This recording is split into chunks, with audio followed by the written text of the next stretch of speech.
Hello and welcome to Unacademy. A very good morning and welcome to our daily Hindu news analysis. So let's take a look at the topics that we are going to discuss today. From the Delhi edition of the Hindu, I have chosen 9 important articles. We shall carry out a detailed analysis of all these topics so that you don't have to go back and read the newspaper again. So if you guys are liking our initiative, do support us with your likes and comments and don't forget to subscribe to our channel. Now, before we start, I have a very important announcement. If you're looking to enroll for Unacademy's online classroom program, you have an opportunity to join the classes at 24,999 for a 12-month subscription, and you will also get up to 1 month free extension. So this will give you access to all the live and recorded lectures with the study material, the test series, and as well as the mentorship and doubt resolution sessions. So those interested can click on the link provided in the video description below. And if you want the PDF of the Hindu analysis, please scan the QR code on your screen and join our official Unacademy Telegram channel, because after the session ends, we'll be sharing the PDF over here. So with this, let's get started and look at the first topic. We have 2 articles today related to India-China relationship. Because both India-China, they have been making a attempt to reset the relationship, to start a new chapter in this relationship. They're trying to forget the horrors of the last 4 years and they're trying to open up a new chapter. And this is a very, very significant development as far as our neighborhood relations are concerned. The topic of India-China relations is in the news because just the other day, China's Foreign Minister Wang Yi was in India. During this important visit, the Chinese Foreign Minister met with India's Foreign Minister Dr. Jaishankar. He also held the special representative talks with India's National Security Advisor Ajit Doval, and he also called upon India's Prime Minister Narendra Modi. Now, this is very crucial because at the end of this month, that is essentially next week, Prime Minister Modi will be traveling to China for the first time in the last 5 years. PM Modi will be participating in the upcoming SCO summit, which is being hosted by China in Tianjin. And Prime Minister Modi will be participating and will be interacting with the Chinese President Xi Jinping. So this marks a new reset in India-China relations following the tense Ladakh standoff, which had derailed the relations for more than 4 years. So let's break down this topic. Let's understand why India-China relations are so important. Because on page number 9, there's a very detailed article on the history, the civilizational ties between India and China. The writers, they talk about the ancient civilizational connect, the people to people relations between the great Indian and Chinese civilizations, and how today the two states of India and China, they have largely been hostile to each other despite the rich history of civilizational ties between the two sides. So it's a contrast that you get to see. Hundreds of years ago, there's a rich history of India-China collaboration. Of course, the nation states did not exist, but the civilizations of India and China have a rich history of people-to-people collaboration. But today you don't see that. You don't see enough academic exchanges. You don't see large-scale tourism between India and China. You don't see the movement of people on such a large scale as it is supposed to be. Instead, the relationship today between the nation states of India and China in modern times is driven by hostility. It is driven by mutual suspicion and distrust. So the writers are examining why is this the case? What lies ahead for India-China relationship? So let's combine all these articles and topics together and have one comprehensive discussion on this important topic. Let me start with the civilizational ties between India and China that the writers are highlighting in this important column on page number 9. See, the India-China relationship dates back to at least 2000 plus years. It's a defining partnership that has lasted for many, many centuries. Between the people of India and China, there is a history of collaboration. Now, for example, if you look at the Cholas, who dominated southern part of India and Southeast Asia, they had established a trading relationship with the Song dynasty of China. They had very close maritime trade linkages that was established through South China Sea route via the Strait of Malacca. They had very close relations in the field of sharing naval technology. They had established a very cordial diplomatic relationship that had allowed the two great civilizations to interact and work together, with Southeast Asia being the common bridging point.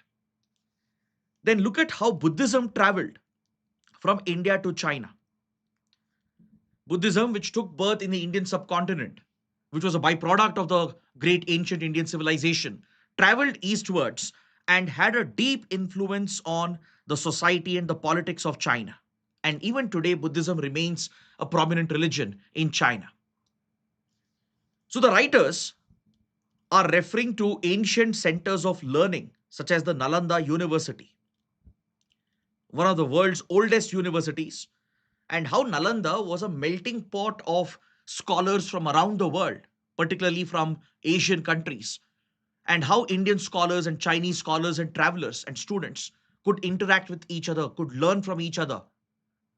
Now, this was a beautiful amalgamation of two different cultures coming together in the academic, literary, and spiritual domain.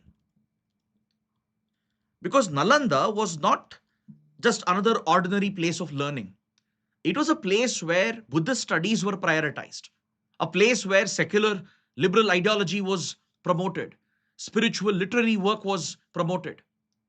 And Chinese travelers such as Fayan, Hyun Sang, who traveled across the length and breadth of India, they were not only fascinated by India's cultural richness and administrative and scientific advancement, they even brought China's knowledge to India, helped in sharing and exchange of knowledge and information.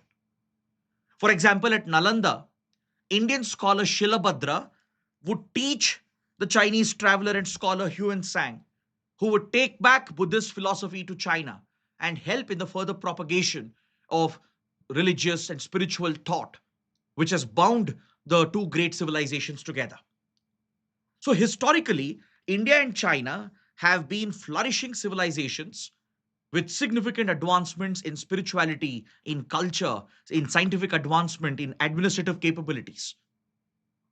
So, historically, if these two great civilizations could work together, if they could partner with each other, tolerate each other, why can't we do this today? This reminds me of one popular statement that was made by India's former Prime Minister Manmohan Singh. When India China were in a competition in early 2000, then Prime Minister Manmohan Singh had stated that the world is large enough to accommodate the rise of both India and China. So, what does it mean? It means that India China need not be competitors. We need not distrust each other. We need not be seen as natural rivals. Rather, we should complement each other, work together, and enable the rise of both the countries together. And the possibilities are present. Those possibilities exist. That's exactly what then Prime Minister Manmohan Singh was indicating towards. So, when he said that the world is large enough to accommodate the rise of India and China, he meant that India China could be friends, they could be partners for each other, support each other's rise instead of looking at each other as competitors, instead of being hostile towards each other. Now, this is a very, very important lesson that we can draw from history and apply that in contemporary geopolitics. So, if you look at modern relations between India and China, between the nation states of India and China, India became independent in 1947. China, that is the PRC, the People's Republic of China, it took shape in 1949 following the end of the Chinese Civil War. In the Chinese Civil War, it was the Communist Party of China which won the civil war by toppling the then Republic of China government. They drew out the Kuomintang party to Taiwan, and the communists captured political control in mainland China, establishing the modern Chinese state, which we know as the PRC. So since then, India-China, they started out on a friendly note when Prime Minister Nehru tried to establish a friendly partnership. India genuinely reached out to establish a good relationship with the PRC and was one amongst the few countries in the world which recognized the PRC. India supported China's recognition and we established very cordial ties with the PRC. But the mutual distrust and suspicion which has crept into this relationship is largely a result of the border dispute. It's also a result of Chinese aggression, especially the expansionist, aggressive policy of the PRC. And it is also a result of the greater geopolitical rivalries and competition that you see in the world. For example, the Cold War period naturally created an element of distrust, with China being a communist state, India being a democracy. Though India was firmly non aligned, China always had its doubts and suspicion about India being aligned with the Western powers. And when China displayed its expansionist, aggressive ideology by annexing Tibet, by then it had already annexed Inner Mongolia and Xinjiang. So in 1950, when China annexed Tibet and significantly expanded its territory, and overnight it started sharing borders with India, this indeed created concerns for India. And when China raised the boundary dispute and disputed the British era borders that demarcated India and Tibet, this naturally became a flashpoint. So India empathized with the crisis in Tibet. Eventually, we accommodated the Tibetan refugees and the Dalai Lama. And China saw this as a provocative action from India. China started constructing illegal roads on the Indian side of the territory in disputed areas, which was objected to by India in 1950s. And despite attempts at building a peaceful relationship through the Panchsheel principles that were laid down by Prime Minister Nehru and Chinese Premier Zhou Enlai, still, the boundary issue and China's aggressive expansionist strategy led to the distrust and suspicion developing between the two sides, which eventually culminated in the 1962 war, the first and only border war between India and China. So India suffered a crushing defeat in this conflict, further deepening the distrust and the mutual suspicion. And following this, the nexus between China-Pakistan, the way in which China colluded with Pakistan and used Pakistan to counter India, which it continues to do even today, is what creates doubts for India. But over the last 30 to 40 years, we have seen attempts by both sides to genuinely repair this relationship, to repair the damage, particularly post 1990s, after the end of the Cold War, post 1991. Global geopolitical realities were changing very rapidly. The previous divisions, they were coming to an end. And right before the end of the Cold War, then Prime Minister Rajiv Gandhi in 1988 carried out a historic visit to China to reset the relationship.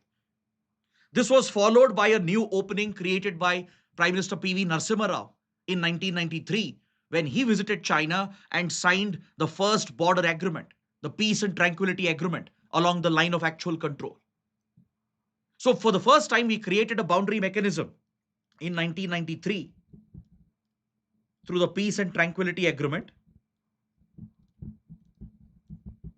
which allowed for some stability along the LAC, along the line of actual control. In 1996, India followed this up with an agreement on confidence building measures between India and China to reduce unnecessary border escalations, to contain any minor incursions and escalations at the local level, and prevent a larger conflict from breaking out. By then, both the countries had started rising as the top global economies by then. China had already opened up its economy in the 1980s with the new age economic reforms. It was becoming the manufacturing hub of the world, attracting foreign investments.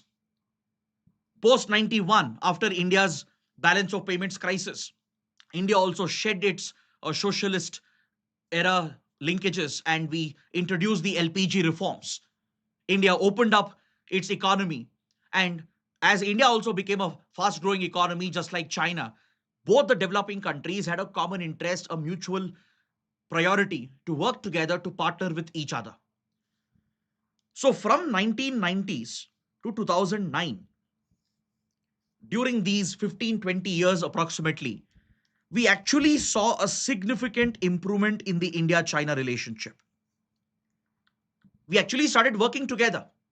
As two developing nations and fast rising economies, we had common concerns, especially about the policies of developed countries, the Western powers. We opposed the global financial and economic domination by the West. We jointly took part in climate change negotiations, and we shaped the Kyoto Protocol under the UN Framework Convention on Climate Change. India, China were now giving leadership to the global South. They were giving a voice to the global South, and they were slowly repairing the damage in their relationship as well. So there was a period where India, China, they learned how to work together despite the differences, despite the complicated history, and despite the mutual distrust and suspicion. We became partners at WTO. We became partners at World Bank and IMF, primarily to counter the developed countries. We partnered at climate change negotiations, again to counter the Western countries. The trade between India and China started booming exponentially from early 2000 onwards, with India relying on Chinese imports, China making big investments in India as well. So you basically have a template that India, China can actually work together. We need not be arch enemies of each other all the time.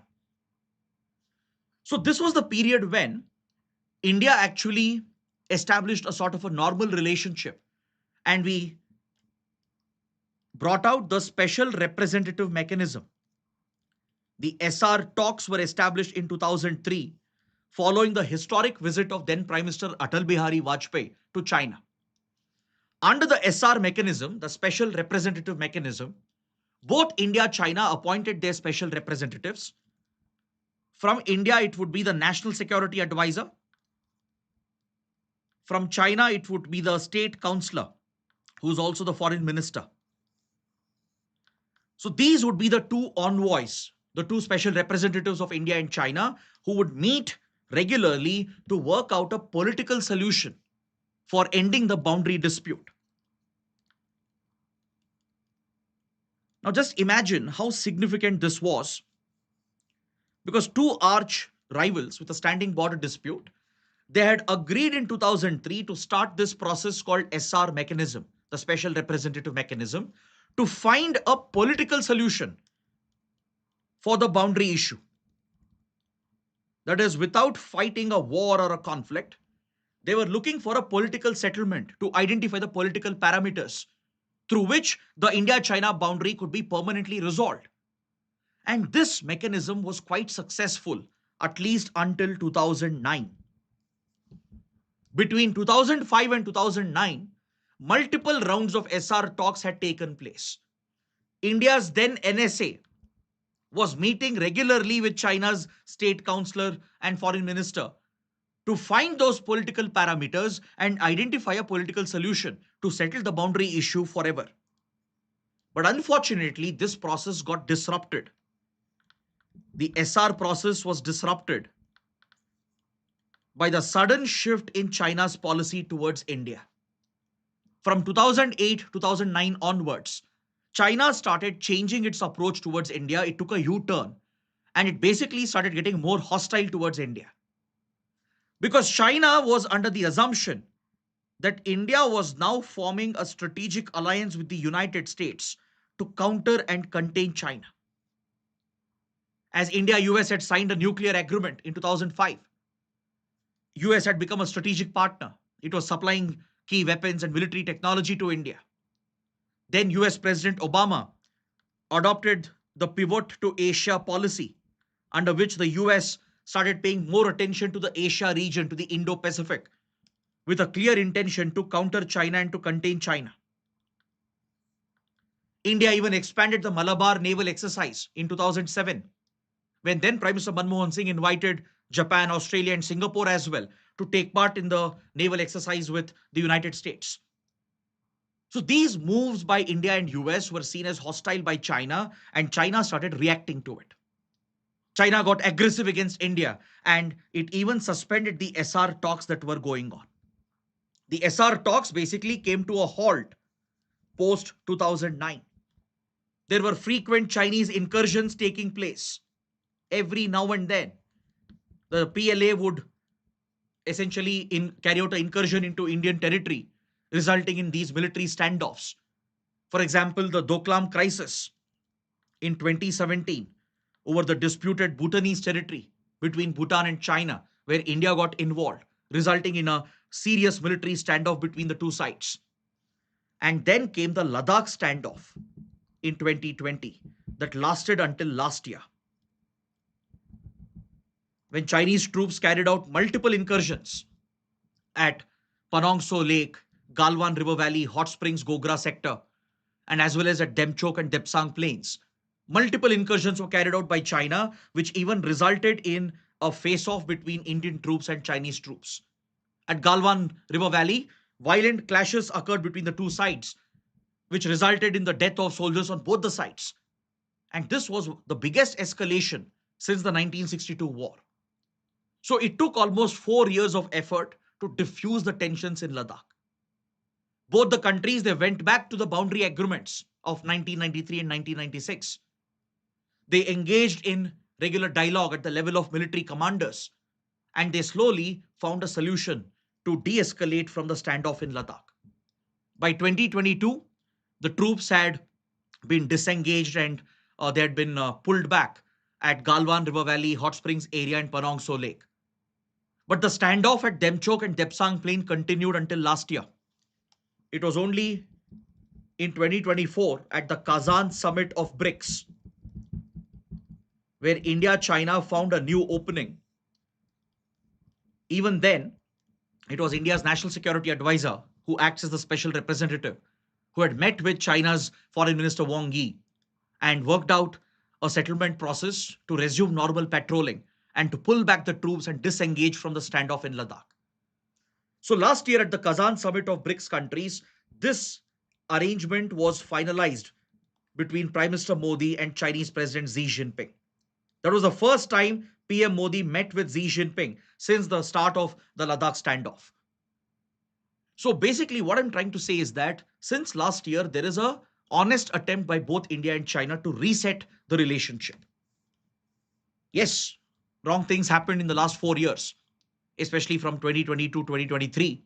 But now both countries are quite serious to reset the relationship, let go of what has happened, and they're looking to start a new era, a new chapter.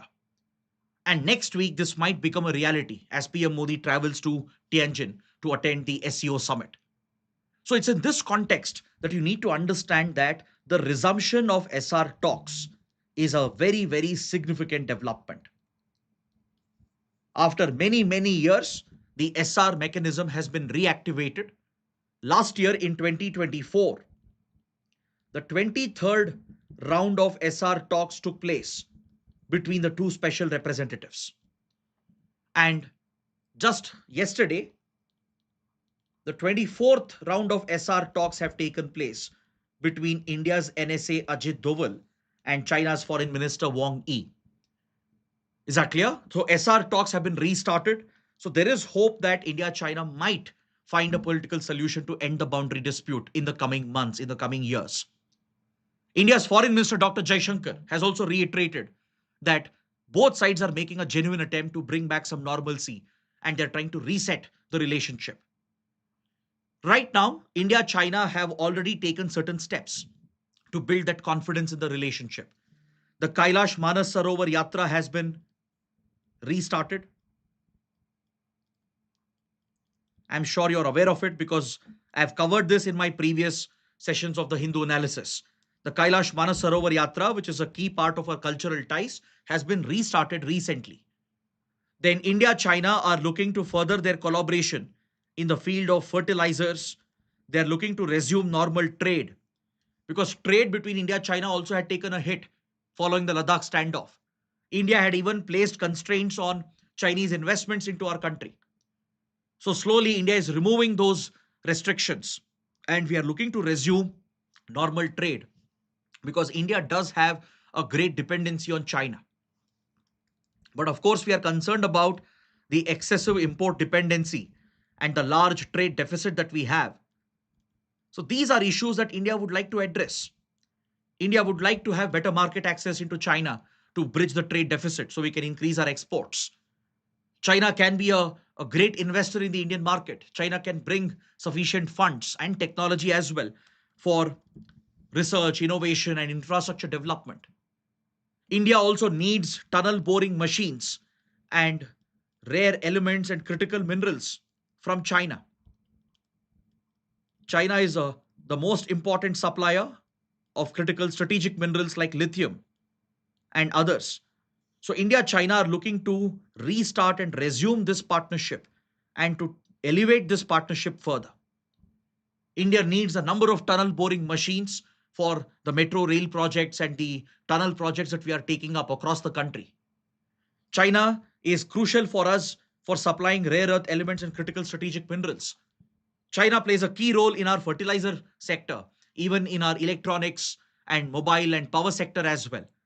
So India is looking to restore the full-fledged trade relationship and ensure that we address the issues and differences separately and not allow those issues to affect the larger relationship. Now, this reset comes at a very critical time because right now, the United States has been posing problems for both India and China. Trump's policies, especially the tariff wars of Trump, is threatening Indian interests, our economic interests, our sovereignty is being threatened by the US. So there is a very good possibility that India and China could become working partners in the field of trade to jointly counter the erratic trade policies of Donald Trump. China has already used its leverage against the US. A India China collaboration could give India that much needed weight to counter the policies of Donald Trump as well. So that is why these developments which are taking place, they are very, very important, very significant. Is that clear? So in another few days, India's Foreign Minister Dr. Jaishankar will be traveling to China to lay the groundwork for the SCO summit.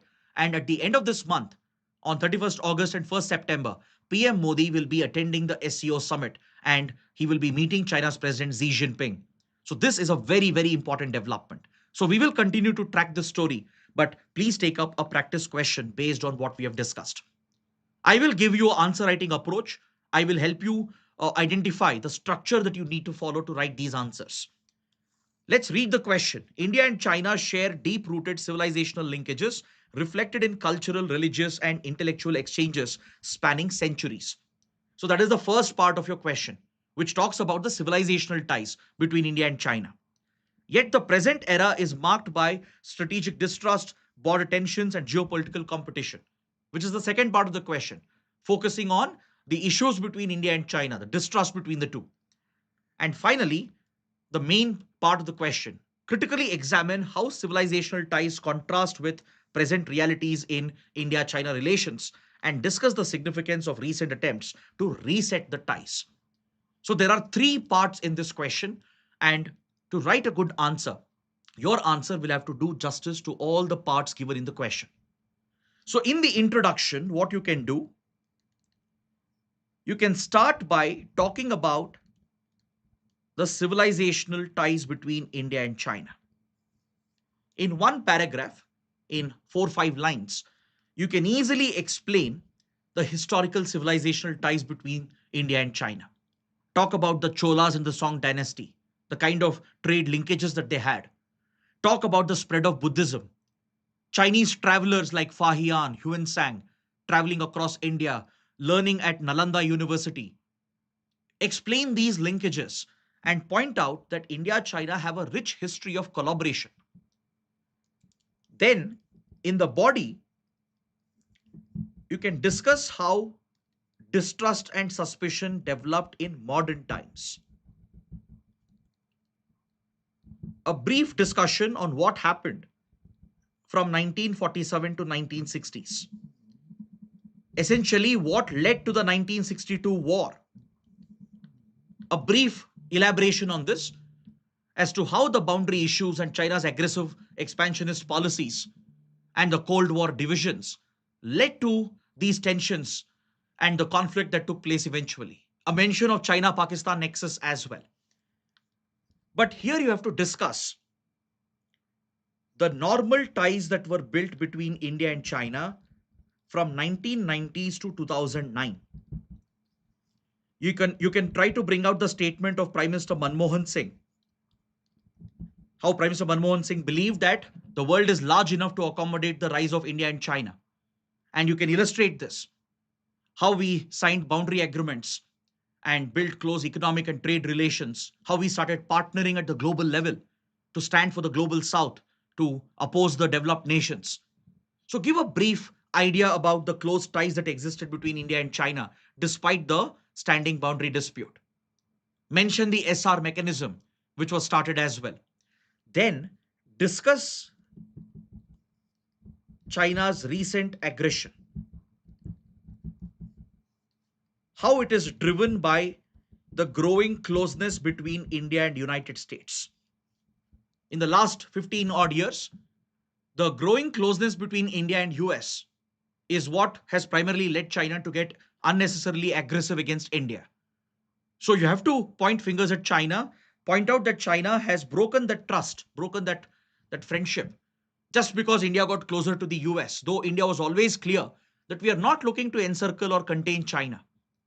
India has an independent foreign policy. We don't align with other countries to target some other country. India has never done that in the past as well. So, despite India's clarification, China has been, it has not been trusting India essentially.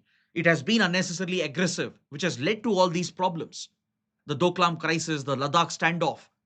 So, try to elaborate on this and then talk about the reset which is happening now. You can discuss about the Kazan summit and the upcoming SEO summit and what has happened during this period of the last 12 months. How we have ended the Ladakh standoff. We have tried bringing back normal patrolling, disengaged our troops, and now we are laying the ground for the next stage of the relationship. And SR talks also have restarted. We are looking to focus on building the trade relationship again, taking the trade between India and China to the next level to address the trade deficit, and how India is looking to procure essential material and components and goods. And we are looking for Chinese investments in India. You can point out that there are many areas where India and China can still work together. So those could be areas of friendship, areas of partnership. We might have our differences, but we need not fight about it. We need not get into a conflict over our differences. We can resolve our differences gradually through political dialogue while we concentrate on building a friendly, a partnership based relationship in areas where we can work together.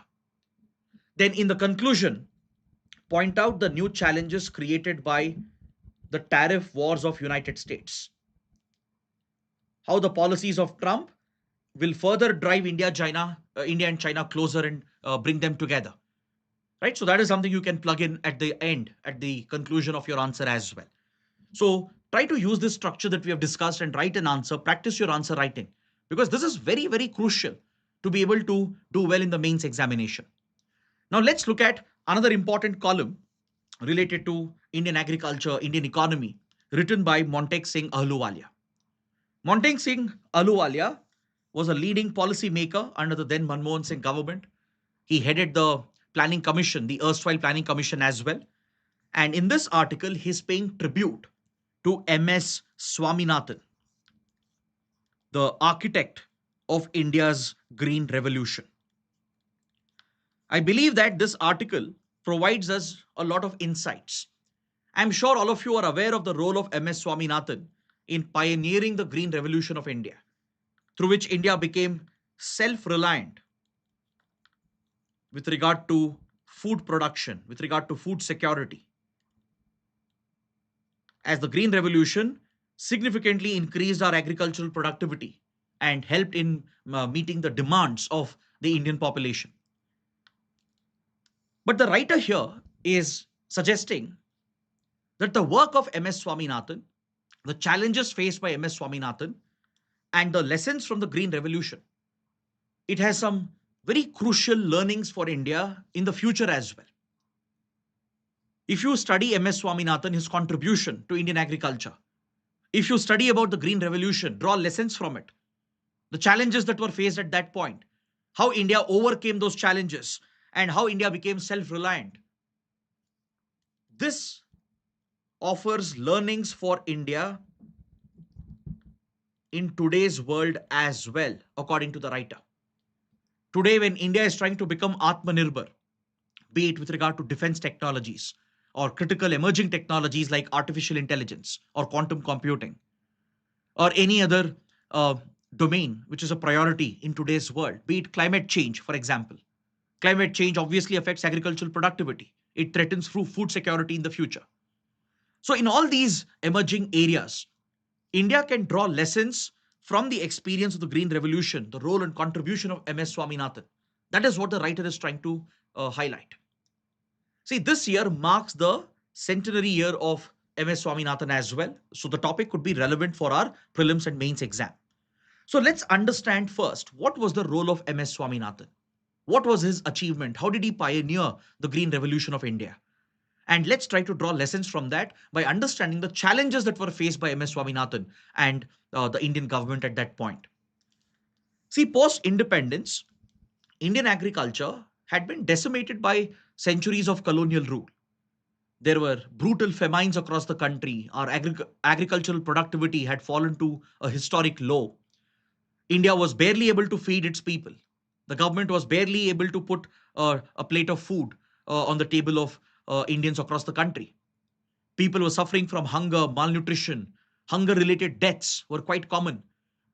So, providing sufficient food to our population was one of the foremost challenges faced by the initial governments in independent India.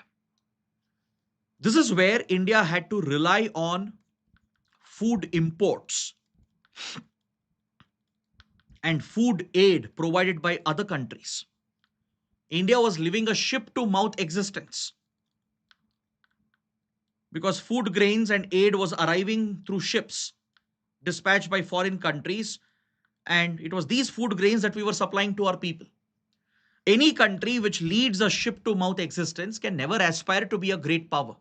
It will always be dependent on external aid and external support. So, this is where India had sworn to itself. The Nehru government had taken a strong commitment to make India self reliant when it comes to food security. The United States, under its PL 480 program, was one of the key supplier of food grains to India at that point. India was dependent on the US as well in this regard for receiving food aid and imports, and it was helping us live a ship to mouth existence. So, Prime Minister Nehru, who prioritized focus on science, focus on research, obviously understood and identified the importance of agricultural research. This is where the story of M S Swaminathan begins. M S Swaminathan, by then, by 1950s, was already pioneering work in the field of increasing agricultural productivity. The main challenge was to increase the productivity of essential staple food crops such as wheat and, of course, rice as well. So, M S Swaminathan pioneered the introduction of various inputs which could increase farm productivity. The addition of scientific inputs such as fertilizers, the usage of pesticides, the usage of better quality, high yielding variety of seeds is what really helped India to step up its productivity in the agriculture sector.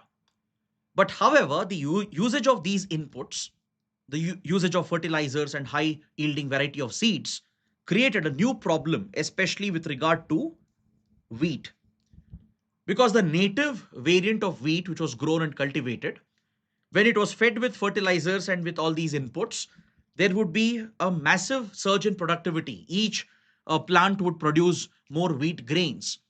But there was a very practical problem because the variant of wheat which was grown primarily in northwestern part of India, in Punjab, Haryana belt, the stalk of the plant was not strong enough. It was very weak. So when wheat grains accumulated at the top, the weight at the top would basically cause the plant to lodge.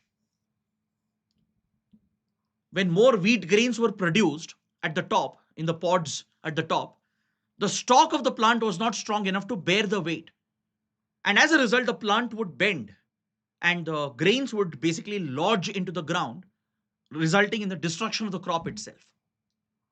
So the challenge here was to find a plant variant whose stalk would be strong enough to bear the additional weight of the wheat grains. This is where M S Swaminathan came in touch with a Japanese researcher, a Japanese agricultural scientist who had worked on one such variant.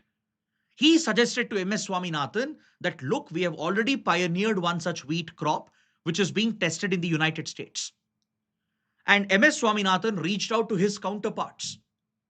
He got in touch with researchers in the US, and this led M S Swaminathan to come in contact with the legendary Norman Borlaug, who was experimenting on the exact crop variant in Mexico. M S Swaminathan had already met Norman Borlaug at previous conferences that were held. But once he was guided in the US towards the right direction, M S Swaminathan established contact with Norman Borlaug and requested him to send a sample variety which could be tried out in India. A wheat variant which was having a stronger stalk, which could hold the wheat grains at the top without bending, without lodging. And this would be the panacea for India's food problems. M S Swaminathan had tried many different methods, but it was the variant in Mexico which was being experimented with by Norman Borlaug's team, which really transformed Indian agriculture. M S Swaminathan would bring those variants to India, introduce field trials, and prove the success, and then rolled it out on a national scale, resulting in the Green Revolution that we all know about, which took place in the late 1960s. But in this process, in this entire journey, M S Swaminathan faced many challenges, many hurdles. Though he had the support of Prime Minister Nehru, later he had the full backing of Lal Bahadur Shastri, as Prime Minister Lal Bahadur Shastri was someone who focused on agriculture, on the interests of Indian farmers, while PM Nehru focused more on science and research. Lal Bahadur Shastri always backed the focus on agriculture. Then Prime Minister Indira Gandhi was someone who strongly believed that India should be self-reliant, especially in a Cold War era where the world was divided with tensions. Prime Minister Indira Gandhi understood the importance of being autonomous and strategically independent. So these prime ministers, the leadership they gave, and the support of Agriculture Minister C. Subramaniam, this was pivotal for the work of M S Swaminathan to take root. Is that clear? So this tells you that the political leadership of that era, they were in touch with the scientists and the researchers on the ground. They were in touch with experts who had the technical expertise and knowledge. They were constantly sharing their inputs with the top leadership. And the leadership was essentially recipient to listen to the inputs of experts, technicians, and researchers. Now, this is something that is needed for India today as well. Such close equation between the highest political leadership, the prime minister, the cabinet ministers being in touch with technical experts and researchers on the ground, is very essential. Because if such a relationship didn't exist, M S Swaminathan would have never been able to convince Nehru, Shastri, and Indira Gandhi to focus and invest in these high-yielding variety of crops and the new inputs that were introduced. In fact, during this period, M S Swaminathan faced many hurdles and challenges, primarily from the bureaucracy. The notorious Indian bureaucracy, which is manned by generalists from the IAS, apparently they were creating a lot of roadblocks with regard to the introduction of these modern tools and implements. I mean, it's not their fault entirely as well, because the bureaucracy is trained to be cautious. It is trained to be risk averse. So when M S Swaminathan proposed large field trials of these new wheat crop variant from Mexico, Finance Ministry did not approve the procurement, as it would cost around 5 crore rupees on our forex reserves. At that point, it was a huge amount. It would be a drain on our forex reserves. So bureaucrats in the finance ministry, even in agriculture ministry, never understood why M S Swaminathan was trying to push India in this direction. They were confident that India will eventually overcome this problem. It was M S Swaminathan who convinced the then leadership, the then agriculture minister, to get the required funds assigned. So if not for this, who knows what might have happened? Who knows how long India would have been dependent on foreign imports and foreign aid? So the writer points out that the slow decision making of the bureaucracy, the risk averse nature of the bureaucracy, could become a roadblock when it comes to scientific progress and advancement. It's not just about blaming the bureaucrats, blaming the IAS officers and the generalists. No, it's about highlighting the need for experts in governance as well. The need to bring specialists into governance who can be in touch with the political leadership, who can guide the government in the right direction. Eventually, you need to arrive at a common point. The generalists and specialists both play a critical role in governance, and that is the point the writer is trying to drive home. So, tomorrow, if India wants to become a global leader in innovation, if you want to pioneer research in artificial intelligence, in digital governance and digital public service delivery, we need to bring the specialists, the experts together with the generalists, with the bureaucracy and the political leadership. So that is a key lesson which we can draw from the Green Revolution of India. The writer also says that whenever you pioneer a new field of research, there will be challenges, there will be drawbacks, there will be side effects. For example, Green Revolution had a disastrous side effect: the excessive water consumption and the excessive usage of fertilizers and pesticides. It caused serious environmental problems, which affects Punjab and Haryana even today. M S Swaminathan warned about this, but subsequent governments haven't taken enough measures to make agriculture sustainable, to make agriculture more environment friendly. That's why the writer says that any new innovation requires constant monitoring and constant course correction. The initial path you take may not be the perfect path, but you need to take risk. To achieve big things, you need to take risk. So things might go wrong down the line. There might be adverse consequences, something that you did not anticipate, but you should be prepared for a course correction. For that, you need constant monitoring. You should review how these initiatives are being implemented. If there is something going wrong, immediately there should be a course correction. So that is a crucial lesson as well that India should draw as we try to become Atmanirbhar, as we try to become self-reliant. So let me know what you think about this. It's a very interesting, thought-provoking debate that the writer is bringing up. So let me know what you think about this. Now, one last point. The writer draws a comparison between India and China when it comes to agricultural research. And this is something which I found to be very interesting. The writer says that China is spending almost 0.8 to 1% of its agriculture GDP on agricultural research. See, first of all, China's budgetary allocation is many times higher than that of India. Within its agricultural GDP, China is spending almost 0.8 to 1% of it just on agricultural research. You know how much India is spending? See, first of all, our agricultural GDP is much smaller than that of China. And out of that, we are barely spending 0.43%.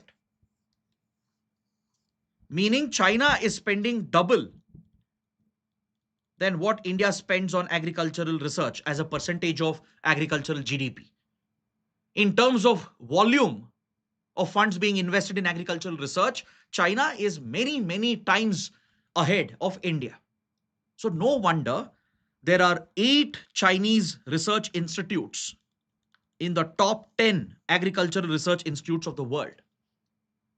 I'll reiterate this point. Amongst the top 10 agricultural research institutes in the world, 8 of them are from China. You know how many Indian institutes are there? 0. 0, not in top 10. Even in top 200, there is not a single Indian Agricultural Research Institute which ranks amongst the top 200 in the world. This is how behind India is when compared to China when it comes to agricultural research. This is another stark reminder for the government, the political leadership, and the bureaucracy to invest more in research, to bring scientists closer to policymakers, to keep experts closer to decision makers, listen to their advice, implement these plans, even though it is risky. And if things go wrong, try to make a course correction later. So that is what we learn from this article. Now, take up this practice question for your answer writing practice. There is much to learn from one of India's most successful experiments, the achievement of food self-sufficiency in the 60s, and the scientists who made it possible. Elaborate. So you need to draw lessons from our green revolution and suggest how it can be applicable for the current scientific challenges that India is facing today. Let's look at the next article. I would like to give you a quick update on this topic. This article is evaluating the climate finance taxonomy. Climate finance taxonomy, which the government is trying to bring out. Recently, the finance ministry has created a draft and it has brought out the draft in the public domain.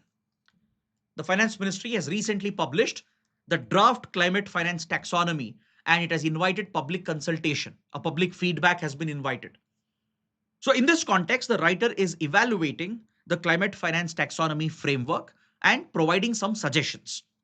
So first, let us understand what is climate finance taxonomy. What is it? Why is it important? See, when it comes to climate action,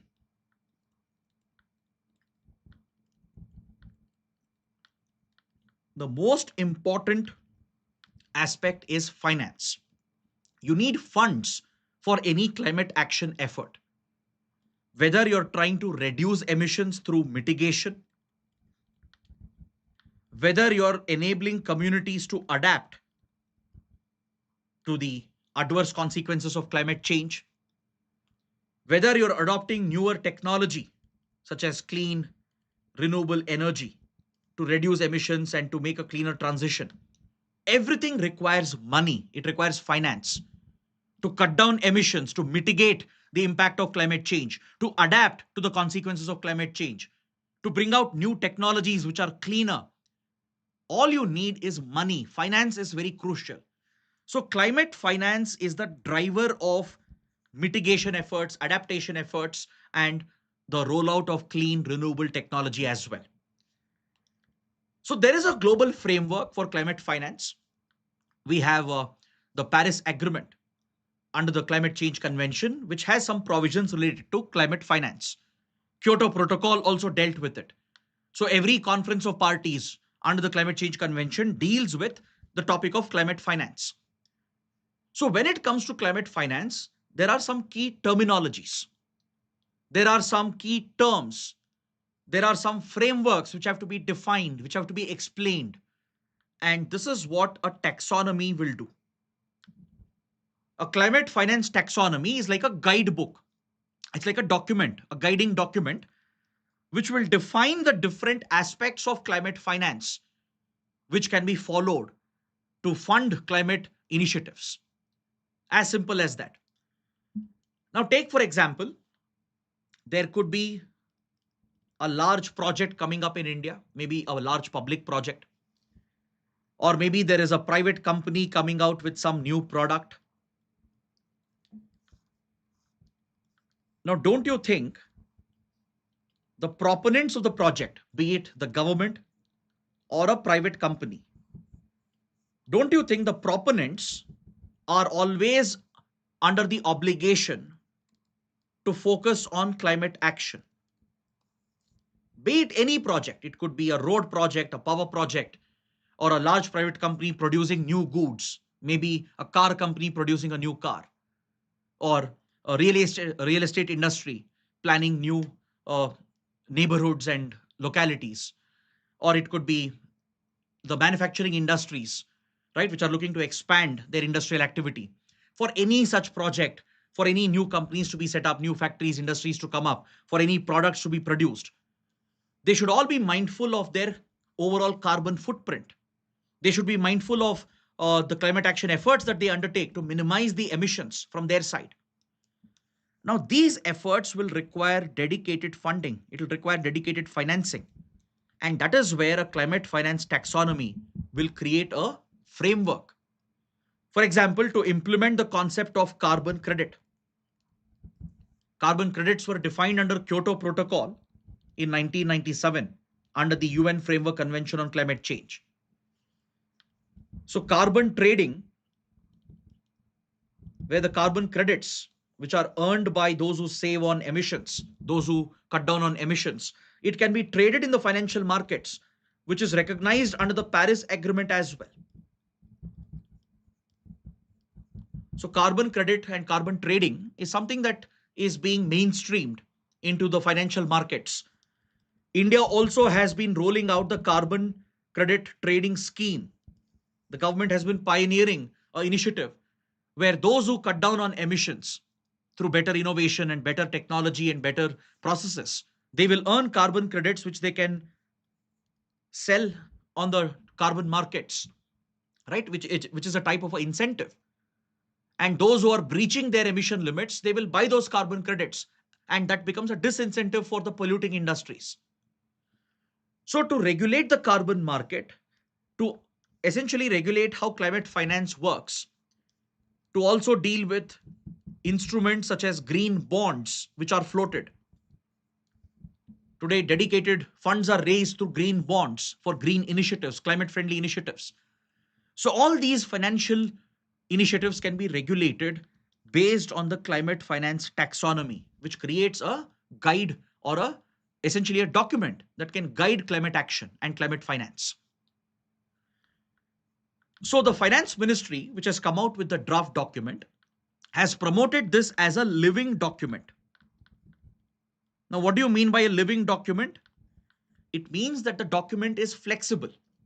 It will always remain flexible and open to changes. As climate policies evolve around the world, as global commitments keep on changing, accordingly, the climate finance taxonomy of India will keep on evolving by including the new changes that are going to happen. So it's a living document, a flexible document, open to changes in the future. So it's not set in stone.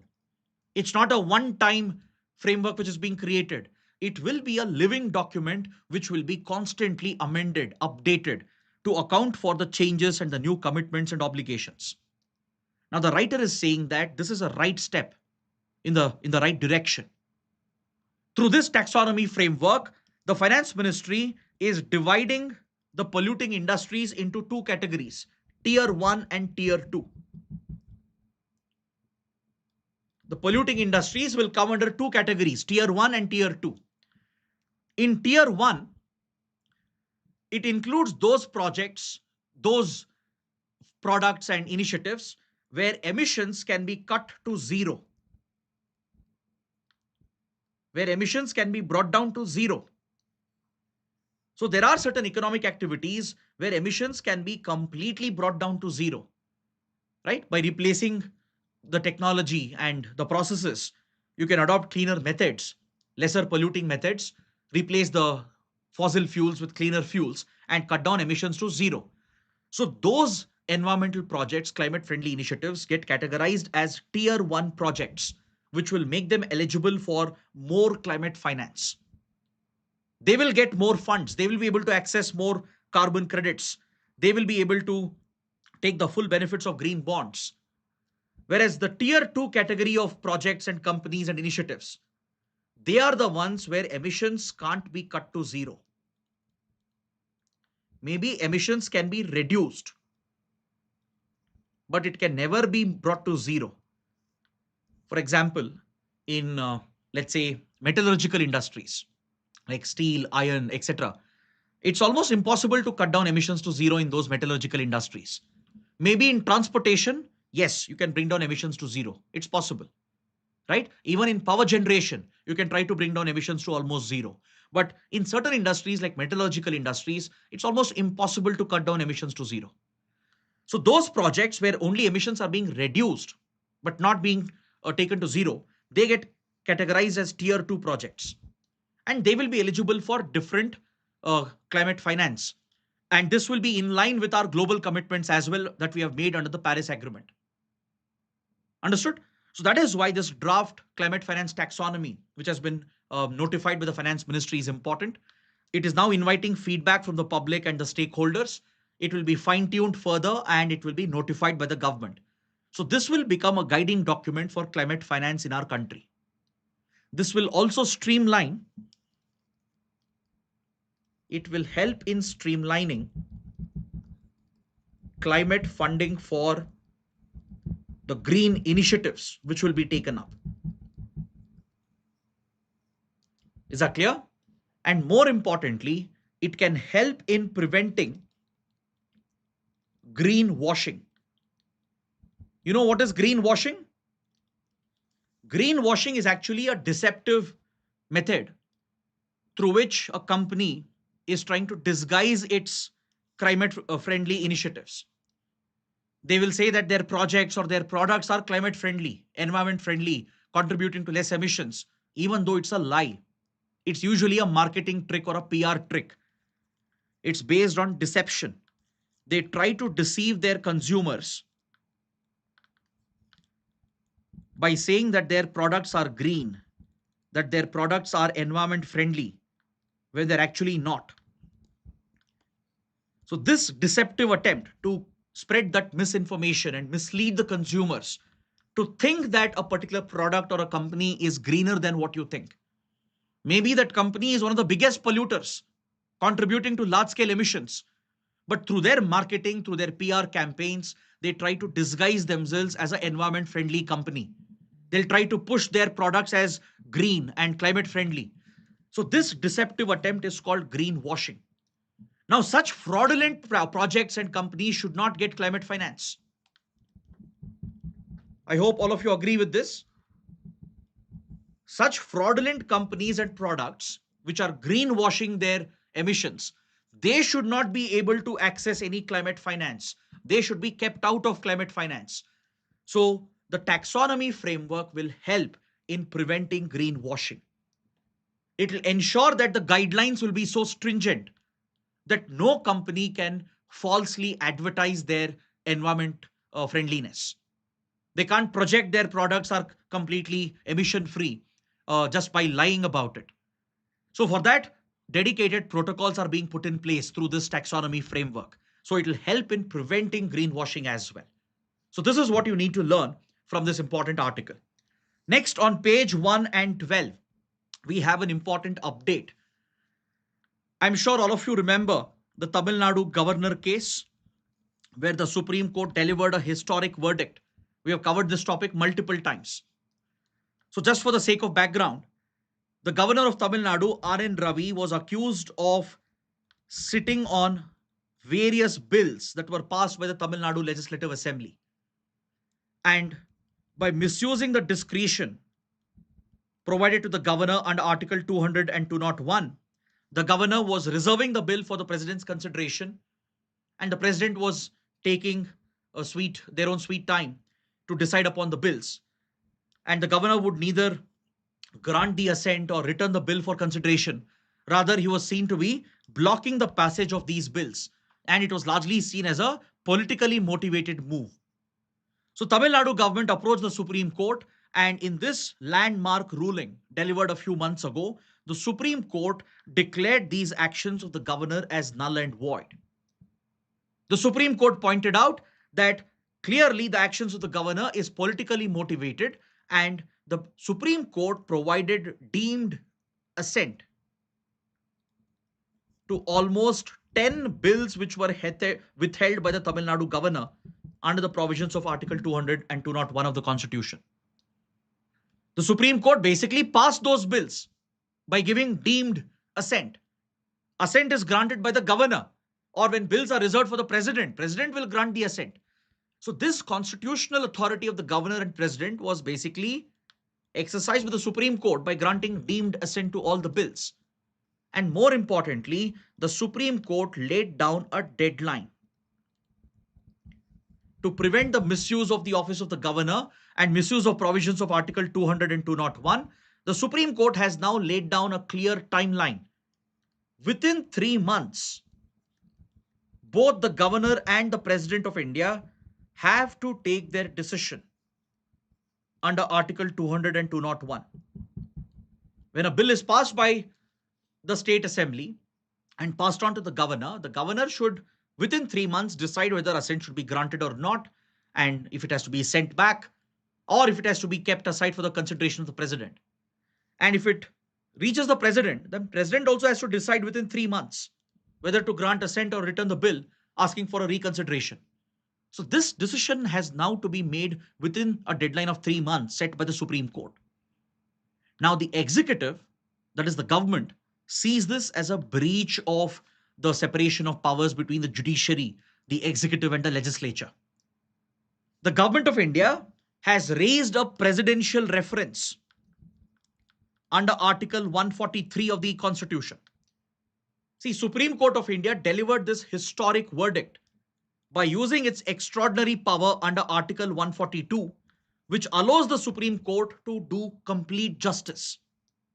The Supreme Court was of the opinion that the egregious action of Tamil Nadu Governor R. N. Ravi had essentially derailed the authority of the state government, the elected state government.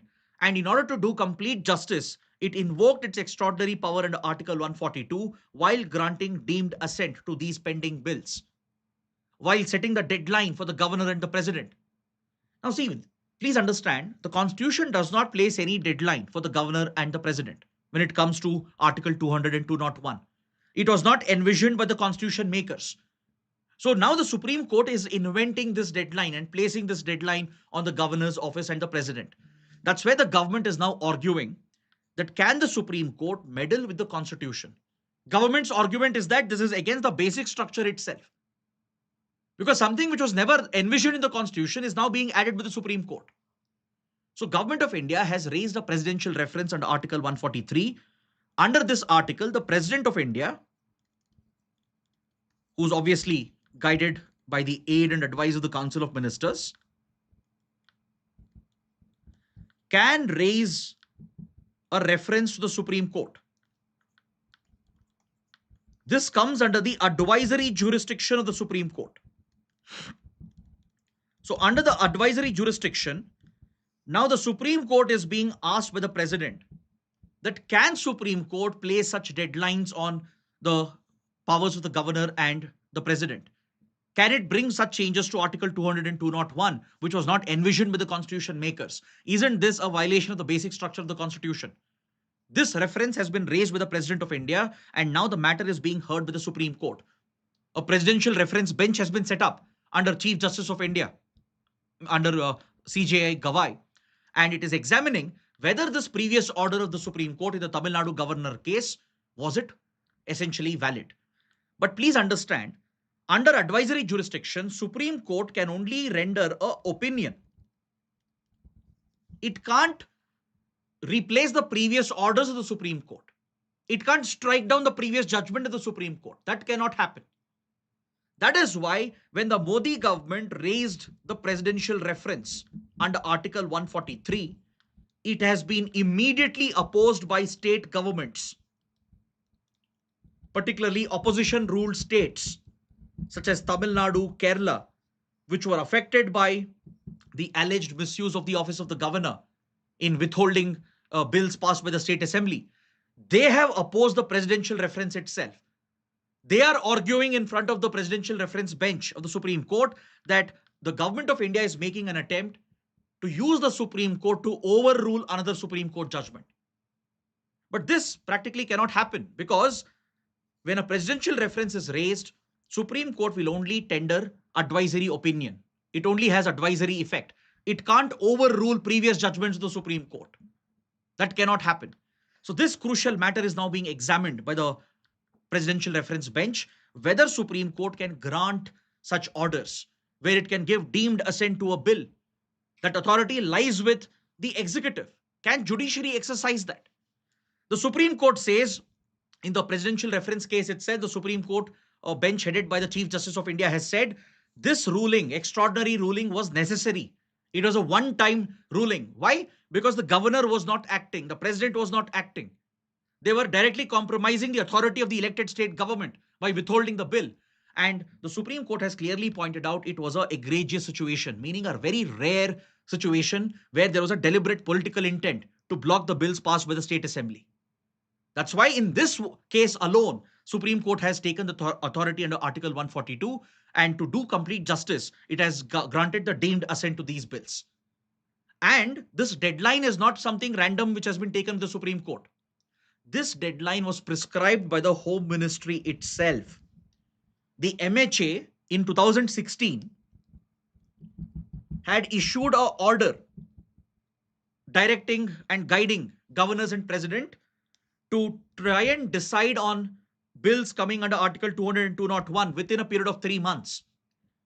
Since a lot of bills were pending, right? The MHA, which is responsible for center-state relations, had issued this guiding document advising the president and advising the governor to try and decide within a 3-month deadline. So it's not something random the Supreme Court has whipped up on its own. The government itself had suggested such a deadline. And this is a valid time period. It's sufficient time for the office of the governor or the president to decide on the bill which is being referred to their assent under 200 and 201 of the Constitution. So Supreme Court is very clear that its previous ruling will not be overturned, because presidential reference is simply advisory opinion. It comes under the advisory jurisdiction. It's only an opinion rendered by the court. It will not overturn the full-fledged judgment that was delivered in the Tamil Nadu governor case. State governments are also standing with the Supreme Court. So let's see what happens in this ongoing case. This is something you need to keep track of. Now, coming to the prelim section, let's take a quick look at the smaller articles in today's paper. On page 4, there's an article referring to saltwater crocodiles and the Sundarban Biosphere Reserve. Both are very important topics. The Sundarban Biosphere Reserve in the state of West Bengal has a very healthy population of saltwater crocodiles. So first, let's talk about saltwater crocodiles. Let's cover some basic facts where prelims questions can be asked, and then we can discuss about the Sundarban Biosphere Reserve. Saltwater crocodiles, they are primarily found in saline, brackish waters, especially in coastal wetlands and in coastal swamps. You primarily find them in these coastal habitats where you have these mangrove forests in swampy wetlands that are present along the coastline. That's where saltwater crocodiles are found. In India, for example, they are distributed along the coastline of Odisha, West Bengal, and as well as Andaman Nicobar Islands. Saltwater crocodile distribution is largely restricted to the mangrove wetlands and the swamps of Odisha and West Bengal, and as well as in Andaman Nicobar Islands. You also find such saltwater crocodiles across Southeast Asia in the tropical belt and in some other parts of Australia and towards Southeast and East Asia region as well. But in India, you primarily find them in the mangrove wetlands and swamps of Andaman Nicobar and Odisha and West Bengal. Now, this happens to be an apex predator. It's an apex predator playing a critical role in the food chain. It's a hyper-carnivorous apex predator that feeds on various organisms, even carcasses. It actually helps in clearing the carcasses and it helps in maintaining water quality. The animal carcasses which are found, they are eaten up by the saltwater crocodiles. They clear the water body essentially, help in maintaining the water quality. They feed on various other organisms as the apex predator and maintain the balance in the food chain. So they have a very important ecological role, right? They occupy ecological niche, which is very crucial for maintaining the stability, the equilibrium in the coastal ecosystems, especially in wetland mangrove ecosystems. And they happen to be the largest reptile in the crocodilian order. In the crocodilian order, saltwater crocodiles happen to be the largest. And the good news is that in West Bengal, in Sundarban Biosphere Reserve, there has been a significant jump in their population. The State Forest Department has conducted a study, a very scientific assessment has been done, where they have not only physically spotted these crocodiles and counted them, they have used systematic surveys, GPS based mapping and location tracking, and habitat characterization. Scientific methods have been employed in this survey to estimate the population of saltwater crocodiles in Sundarbans.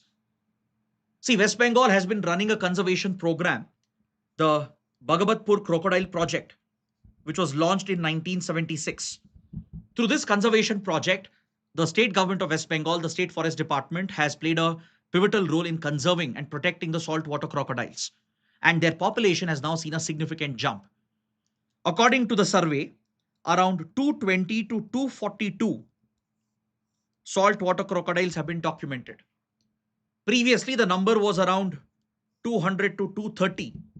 So there has been a jump in the population of saltwater crocodiles in West Bengal. Now, coming to Sundarban Biosphere Reserve. The Sundarbans is one of the most critical habitats in the world. It's a shared transboundary habitat shared between India and Bangladesh, as you can see here. At the mouth of the Ganga and its tributaries, which drain into Bay of Bengal, you have these deltaic formations and you have these swamp wetlands dominated by mangroves, which is spread across both India and Bangladesh. And in the Sundarbans, the mangrove ecosystem is something that provides a lot of benefits for the local community, as the local community depends on the mangroves for fishing, for their livelihood, for medicinal properties of the mangroves as well. So it's one of the critical habitats which is designated as a Ramsar site. It is also designated as a UNESCO World Heritage Site, and it is one amongst the 18 biosphere reserves of India, which is listed on the UNESCO Man in Biosphere program. So these are some key facts that you should note down about the Sundarban Biosphere Reserve. Now, coming to the last two topics, there's one article related to history on page number 11, which talks about a very important figure in India's freedom movement, Henry Derozio. Henry Derozio was an Anglo-Portuguese scholar known for his literary work. He was hired as a teacher, as a professor at the Hindu College in Calcutta. So this Anglo-Portuguese professor played a pivotal role in instilling the ideals of liberty, equality, which was at that point a radical thought, which went on to influence the Indian students of that era in the 1830s. And the students of Henry Derozio established a group called Young Bengal, which pioneered the radical ideas of liberty and equality under British rule, which would even later inspire Indian freedom fighters such as Mahatma Gandhi, Jawaharlal Nehru, etc. So please make a note of this organization called Young Bengal, which was founded by the students of Henry Derozio. And this is often referred to as the Derozio effect as well. Coming to the last topic on page 16, there's an article that refers to a very important bridge that connects Myanmar with Thailand. This is the Myawaddy Bridge, located on the borders of Myanmar and Thailand. It's also referred to as the Thai-Myanmar Friendship Bridge, which is very crucial for trade between the two countries. Now, this bridge has been shut down by the military junta of Myanmar as it is preparing for the upcoming elections. And this could significantly impact the cross-border trade between the two countries. Now, this bridge is important from India's perspective as well, because the India-Myanmar-Thailand trilateral highway passes through the same route. And this bridge is part of the IMT trilateral highway project.